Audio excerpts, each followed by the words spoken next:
घोटाळा उघडकीस आणणाऱ्या तहसीलदाराची चौकशी।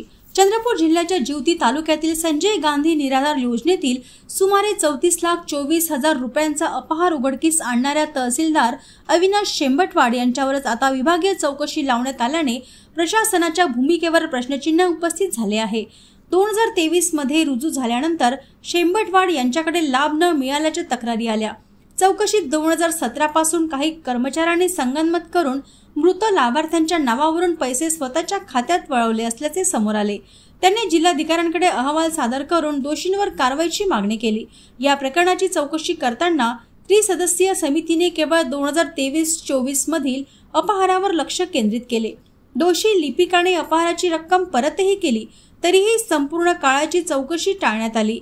गैरप्रकार उघड करून शासनाला नुकसान भरून दिल्यानंतरही तहसीलदार शेंबटवाड यांच्यावरच निष्काळजीपणाचा ठपका ठेवण्यात आल्याने सत्य उजेडात आणणाऱ्या अधिकाऱ्याला शिक्षा मिळते, ही बाब प्रशासनाच्या पारदर्शकतेवर शंका निर्माण करते।